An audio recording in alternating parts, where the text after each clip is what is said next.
Hey, Aaron. Hey, what's up, Jason? Oh, not much. How about you? How you doing? Oh, I'm doing good. I'm just chilling out in the forest back behind our studio. I'm drinking some water, looking at a tree.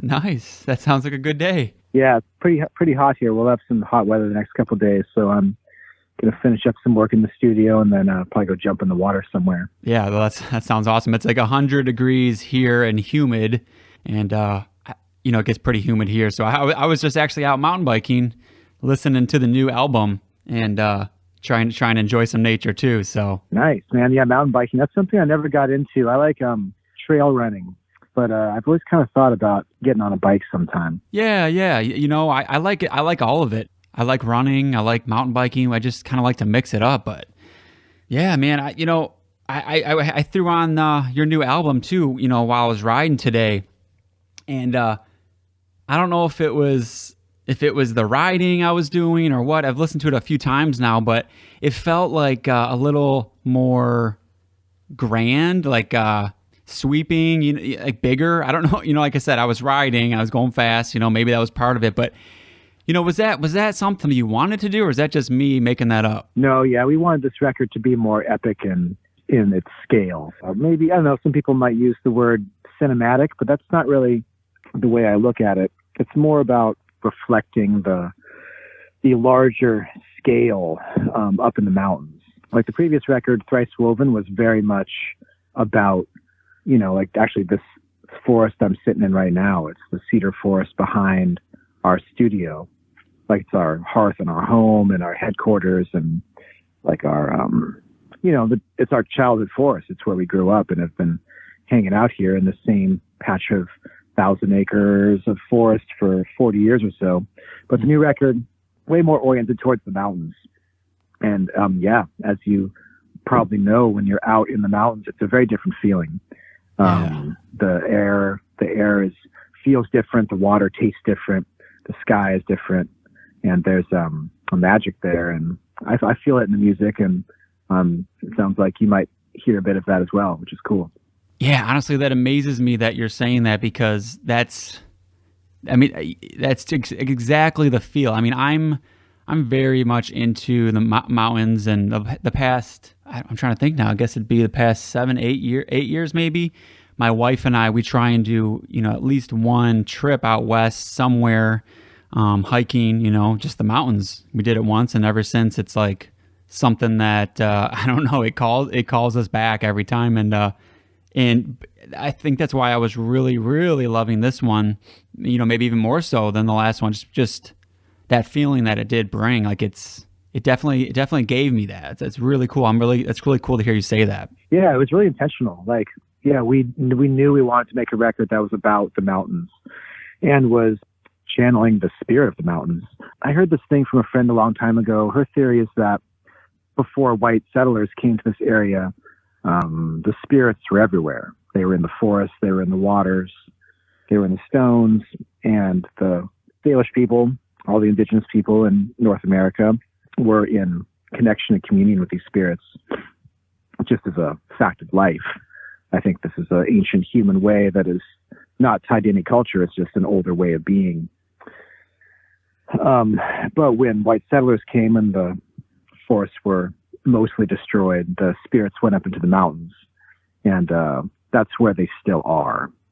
And I think that's part of the magic that you feel in the mountains, is that that's still where there's a lot of wild energy, and there's a lot of powerful spirits there that you can feel and connect with in whatever way you want to, whether it's just a feeling you get in your heart or whether it's a more, I don't know, psychic or magical connection. It's up to each individual person to find their own path to connection.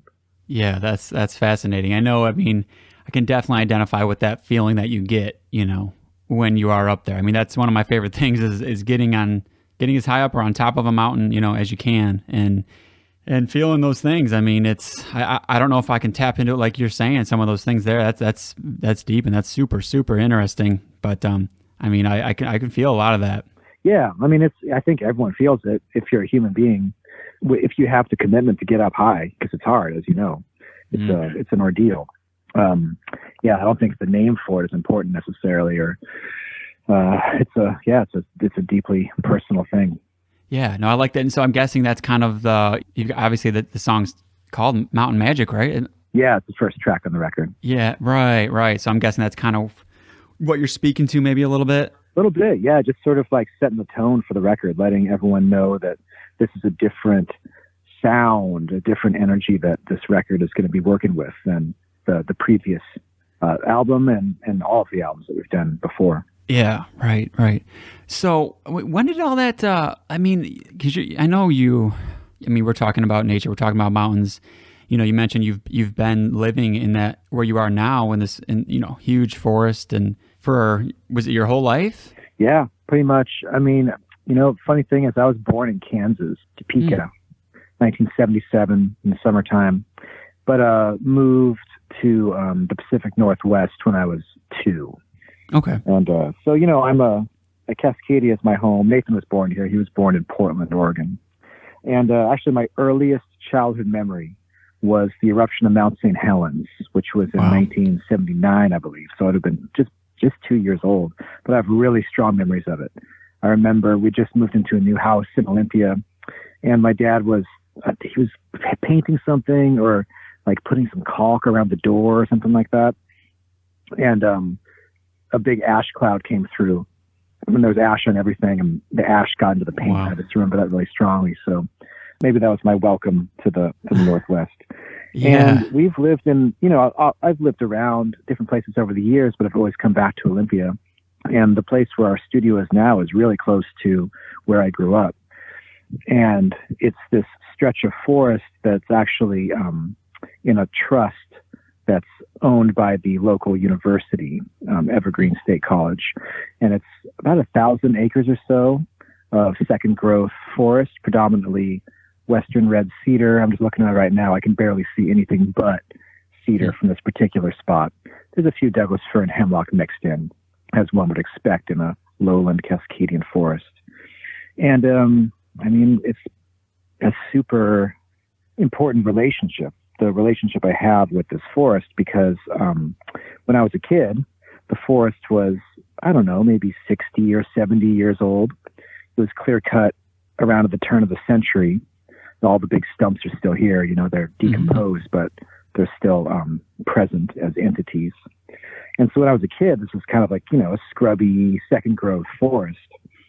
But in the past 5 years or so, it really has coalesced into a young but mature Cascadian rainforest.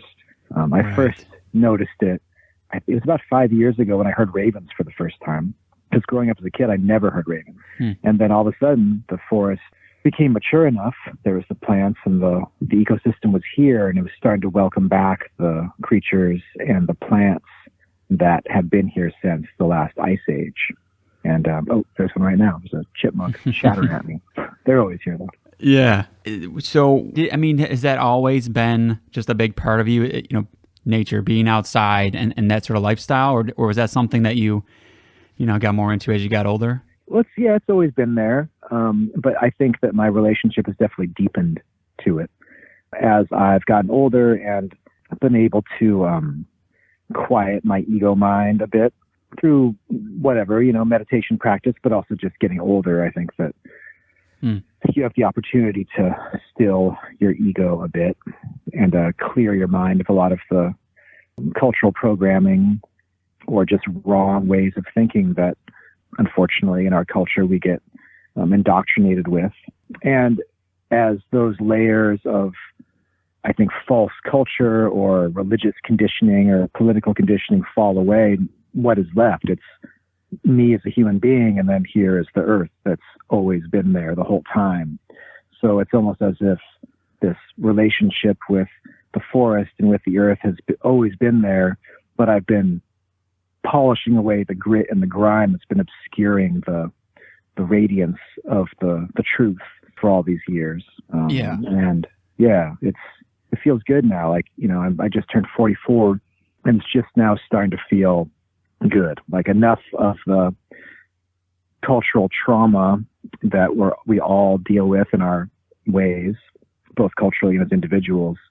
I've moved through enough of that to begin to just be able to be and be present with the natural world or with other people even, and actually be there, actually be present with my heart rather than just, this complex of ego structures and posturing.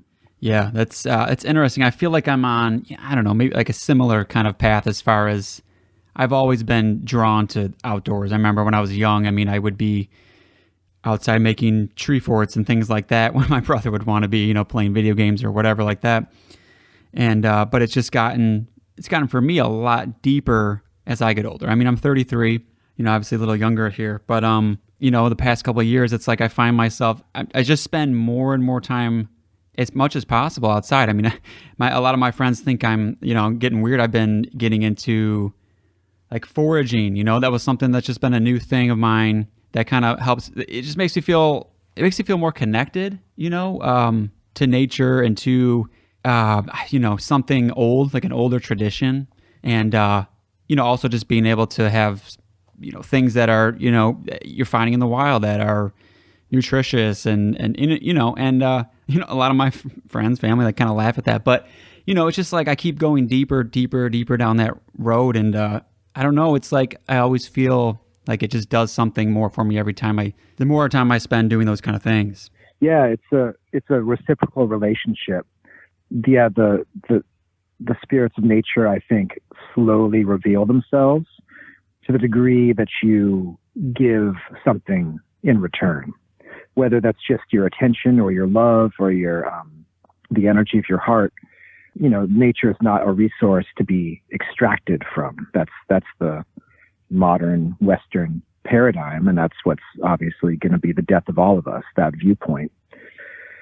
And so, yeah, things like foraging or making herbal medicine, having practices of meditation in nature, I think these are all ways to begin to generate new ways, good ways of relationship with the earth that are necessary, I think, for human survival and for the flourishing of life on the planet. There's, of course, a narrative right now that everything is moving towards a fiery hell. And there's a good deal of evidence to indicate that. But I don't actually spend a lot of time concerned with those sort of apocalyptic narratives. I find it far more gratifying and I think ultimately useful to focus my energy on just the things we're discussing, coming to nature with an attitude of not penitence necessarily, not asking to be forgiven, but coming with an open heart and listening. And that's really what our music is.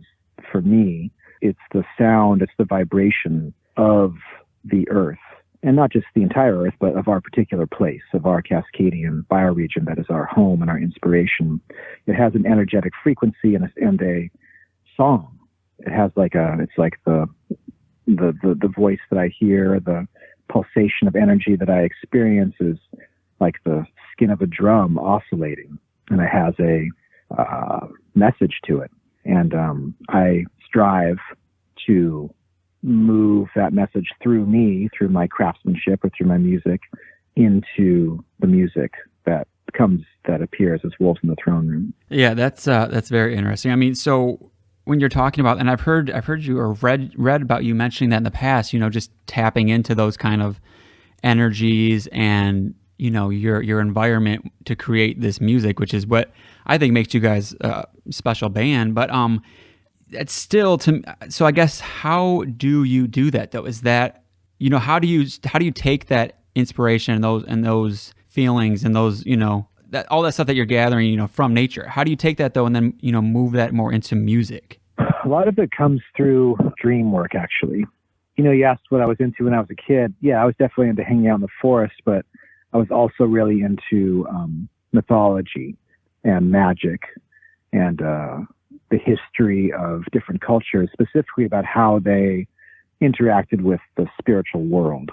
And I think the first person that I really was able to learn from was Joseph Campbell, the comparative mythology professor. Are you familiar with Joseph Campbell? Only by name. Yeah. So when I was a kid, he would actually have a special a mini series on PBS, the TV station with Bill Moyer. It's called The Power of Myth. And this was something that I saw at just the right age. Maybe I was 10 or 11, and it opened up my mind in a really beautiful way that I'm still there. Like it's still, like it planted a seed that is still opening up. And so Campbell studies world mythology. He's also a Jungian. He's coming from a Jungian point of view. So looking at dreams, your dreams that you experience in sleep as a source of wisdom and knowledge. And maybe one perspective is they're coded messages coming from your unconscious mind, or perhaps even coming from a transpersonal awareness, maybe from the earth itself. And so for me, a lot of the specific imagery in the music or lyrics or song ideas or sounds or ways the music feels or the way I put it mixed together comes through information that I receive in dreams. And that's been a practice that I've been developing for a long time, just making those, because a lot of people don't remember their dreams. I didn't used to either. But there's a lot of things you can do to let your dreams linger long enough in that liminal space between sleep and waking to, hook something and bring it into the waking life.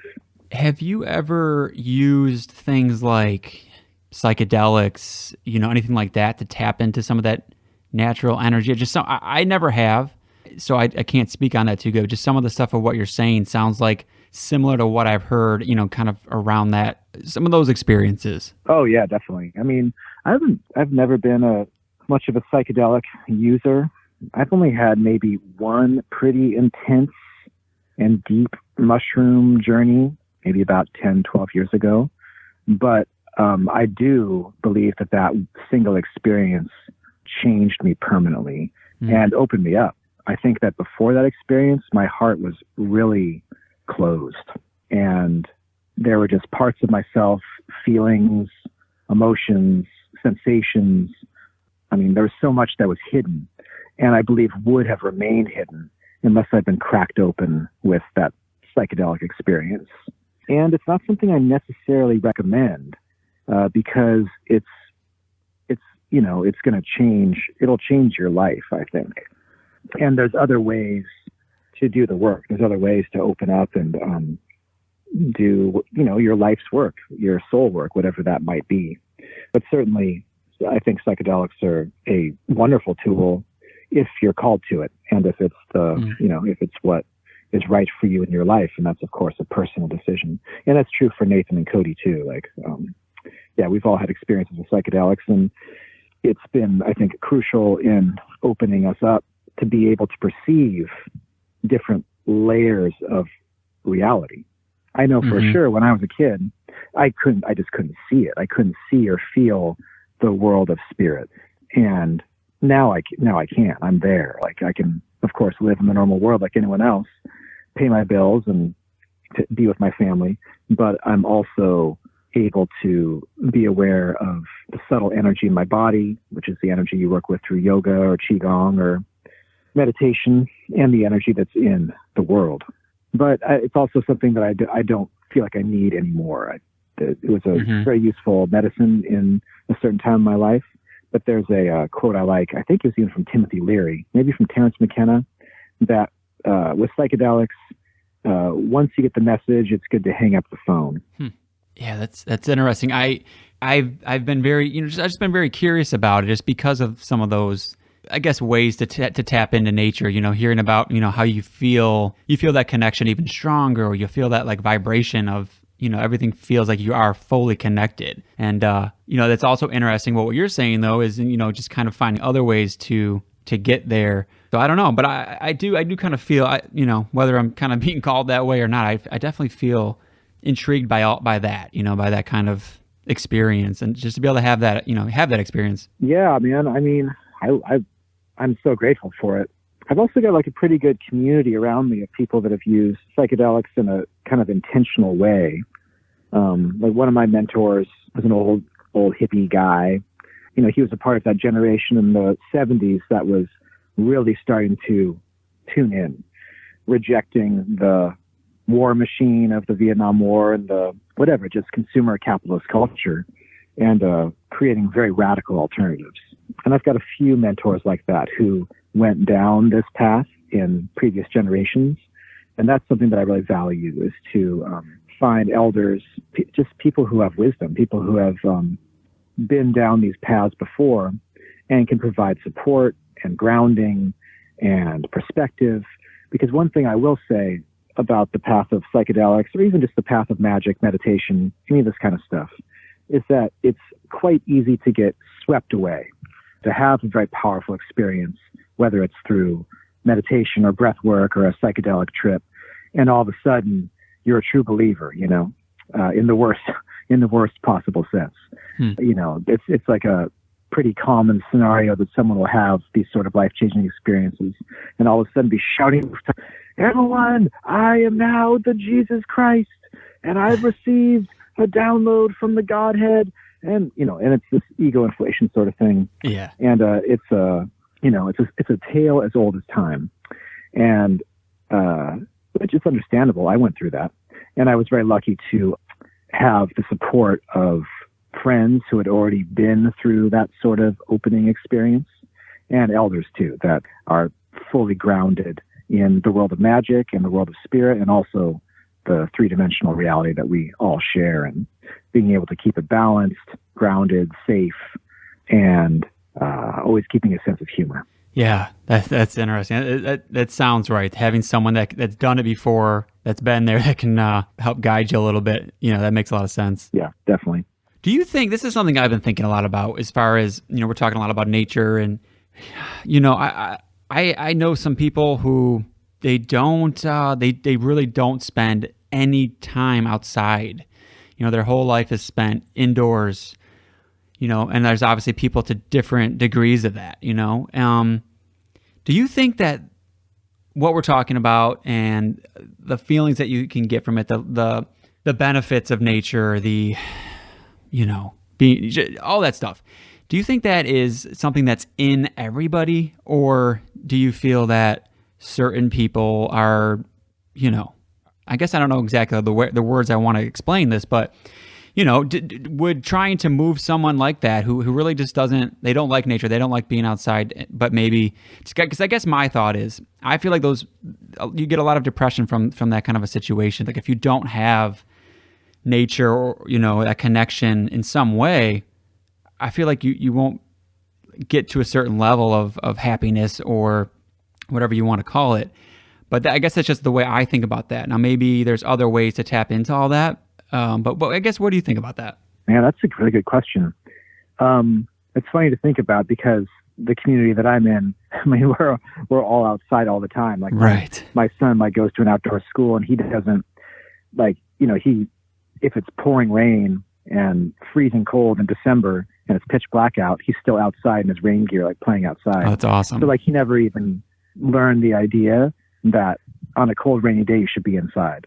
It's just like, oh, it's just raining right now, but we're outside. This is how we live. This is what we do.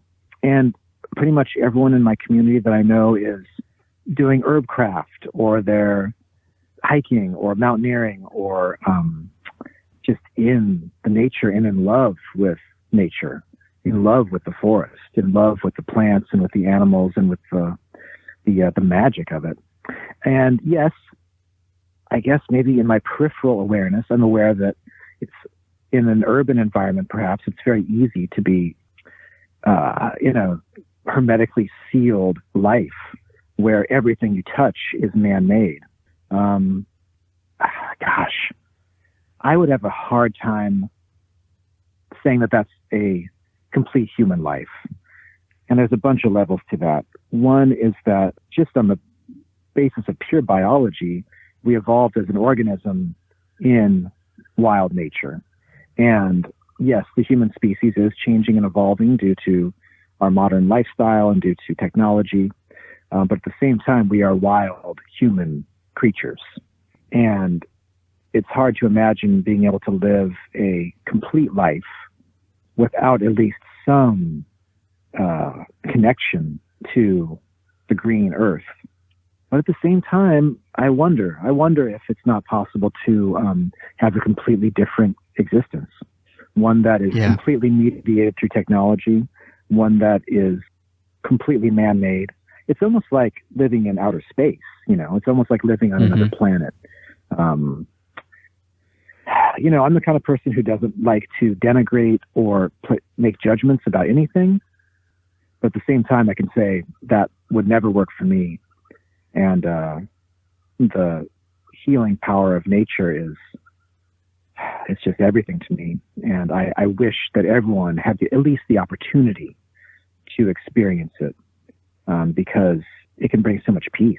Right. If someone is suffering with mental health issues, depression, there are things outside of the human world that can help us. There's plants, there's the ancestors, there's the spirits, there's the stories from old times. They can get inside of us and move out that psychic pain that is obscuring the natural flow of love and peace that is our birthright. Yeah. I think I could agree with a lot of that, of what you just said. Because like I said, it's just something that I find myself thinking about, and I don't know, I want to jump to say that everyone is, if you don't have that exposure or that connection, to me, I would think that you would be, just kind of missing something that maybe you don't know you're missing, and that would help to fill that void or whatever. But like you said, I don't know, maybe there's other ways of getting that, whether it's through your community or connections or whatever that could be. But it's something I think about a lot when I am around people that are maybe have different viewpoints than me with that. But who really knows? But I also, what you were saying there too, with like there's so many ways with getting something from nature, like with medicine. I found that out. I had gotten Lyme disease a little while back, a couple years ago, and tried pharmaceutical medication, stuff like that, which it didn't work, and started reading up on an herbalist who had a lot of different methods for using plants for, as medicine. And that got me, really interested in that, because it really worked for me, using those kind of plant medicines and reading about what each one does and all that kind of stuff. It really, I think it added to that whole thing too. And it's just another part that's so, I don't know. It's so, like you said, healing, and it's just a fascinating part to me. Yeah, it's interesting. Like, that's the thing about plant medicine is so interesting, because I think if you were to talk to a doctor about your experience with improved healing or helping with the symptoms of your Lyme disease with herbal medicine, I think they'd say, well, that's just not possible. That's placebo effect. Let's see if we can replicate that in a clinical trial. And of course, it wouldn't work in a clinical trial. And so what I think that speaks to is that there's another paradigm. And I'm very gentle about talking about this, because it's something that you have to kind of slowly become aware of or feel into. But there's the scientific materialist paradigm that we're all in, that all that exists is what can be observed and quantified through scientific observation. And anything that cannot be observed or repeated in a double-blind, clinically controlled test or whatever, doesn't exist. It was just a fluke, or it's a placebo effect, these sort of things. And I'm just not there. I used to be there. I used to be, when I was a younger person and more in my head, just in my thinking mind exclusively, I was in that same materialistic paradigm.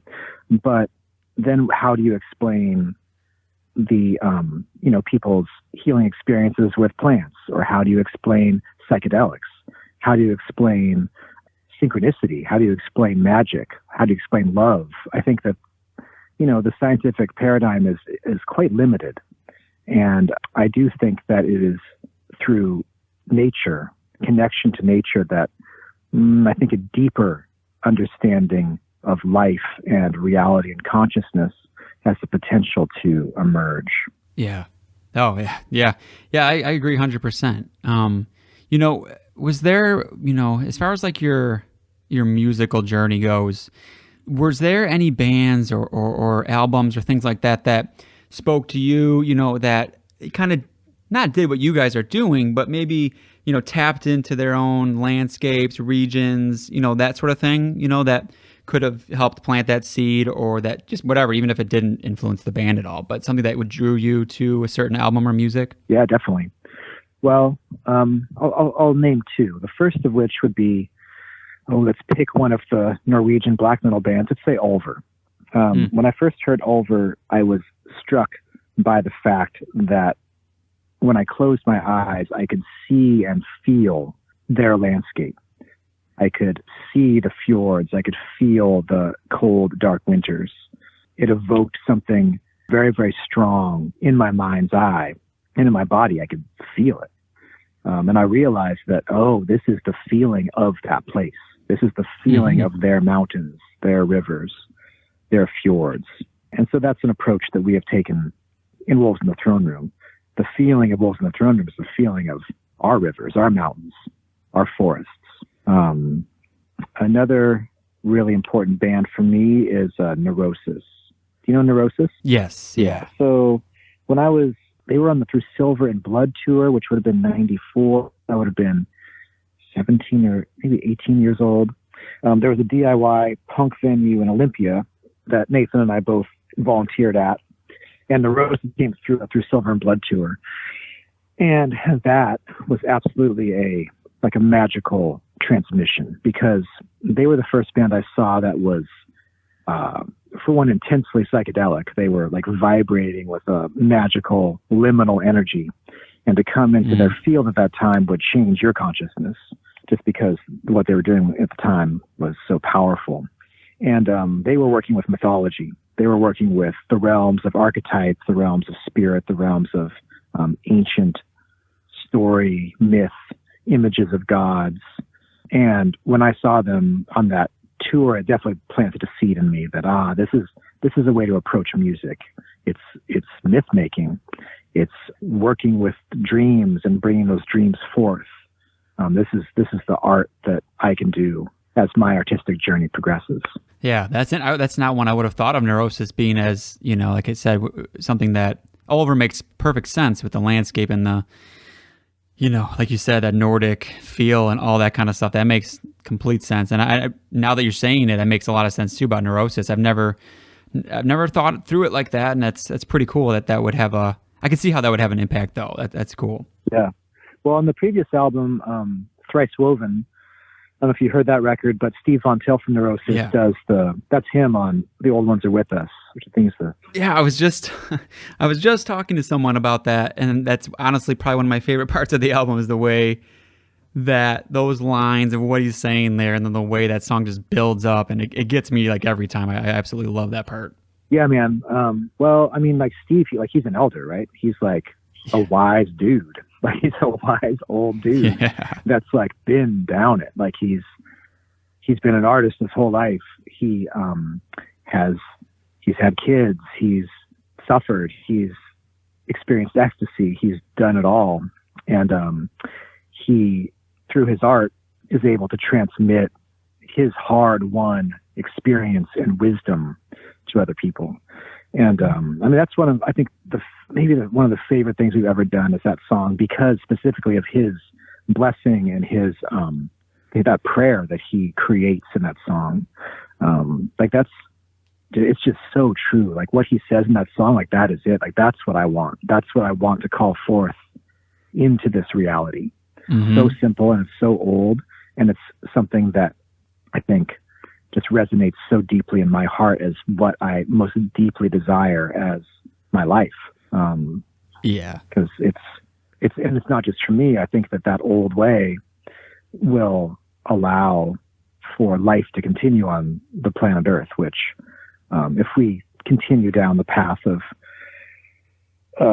consumer capitalism, I don't think things look too good, Yeah, we got to get our shit together. Yeah, and like now, like literally, like right now, like right now, I'm gonna get off the phone and do the right thing, like do the thing that's honorable and is in reverence and resonance with the wise ancestors. I mean, like in that song, like that is it. Like that is the pathway for me to be on the path of honor and life. Yeah, 100%. I just was listening to NPR. They were just talking about the new report about climate change and how we've got to make some changes like right now, like you said, because if we don't, things are going to get bad. But like you said, hopefully we can. But I mean, I'll leave it there. I don't want to take any more of your time. I know you're you got a lot going on, and you want to get in some of that water. It's a hot day over there, so I really appreciate the talk. I've wanted to talk for a long time, and I really love what you guys do, and like I said, everything behind the music. That's what I was so excited to talk about, all that kind of stuff. So I appreciate all the insights, man. Yeah, it was a pleasure. Yeah, thanks so much, man. And all the best to you. Get out in those woods and eat those mushrooms of whatever variety calls to you. That's the plan. All right, man. I appreciate it. All right. Goodbye.